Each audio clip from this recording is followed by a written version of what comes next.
Audio Jungle.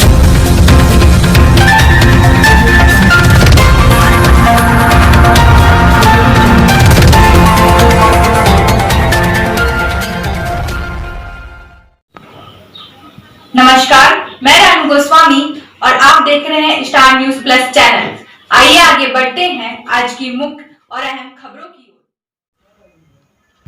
ओर। जय गुरुदेव। प्रभु की बड़ी कृपा जब होती है तब सच्चे संत के सत्संग में आदमी पहुंच जाता है और वापस लौटने पर काम बना बनाया दिखाई पड़ता है। रामकृष्ण सत्यनारायण भगवत कथा प्रवचन इतिहास आदि से अलग होता है सत्संग। ये काल और माया सत्संग में जाने से रोकने के लिए बराबर विघ्न डालते रहते हैं।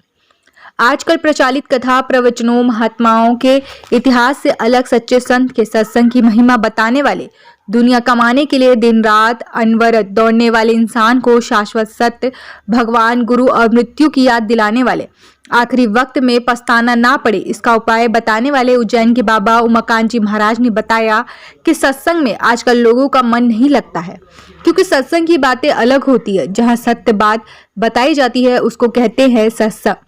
इस दौड़ धूप भरी जिंदगी में जो सत्य है उसको ही भूला हुआ है इंसान।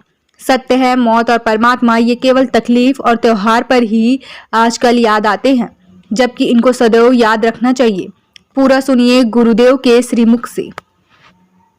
प्रभु की बड़ी ही अनुकंपा मेहरबानी है कि जब सत्संग में आदमी पहुंचे, नहीं तो सत्संग में इस समय लोगों का मन नहीं लगता है, क्योंकि सत्संग की जो बातें होती हैं ये आजकल के कथा भागवत प्रवचन से अलग होती है।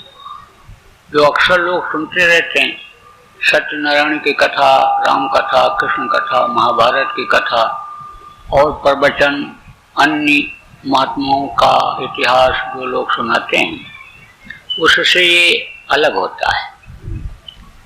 सत्संग का मतलब क्या होता है? सत्य वचन जो झूठा न हो।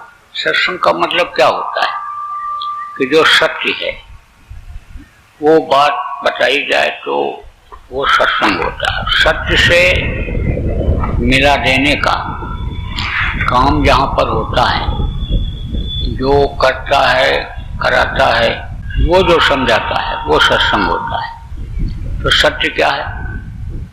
सत्य है मौत और सत्य है वो परमात्मा। और आप बहुत से लोग सत्य को ही भूले हुए हो। आप किसी को आजकल के व्यस्त जिंदगी में, दौड़ धूप की जिंदगी में मौत याद आ रही है, परमात्मा याद आ रहा है। और याद भी आता है कि जब तकलीफ आती है तब याद आता है, कोई तीज त्योहार पर्व लगता है तब आपको याद आता है। जबकि हमेशा याद रखने वाले वो हैं। प्रभु को हमेशा याद रखो, प्रभु को हमेशा सामने रखो, मौत को हमेशा हथेली पर रखो। कहा गया कि देखते रहो, पता नहीं कब आ जाए।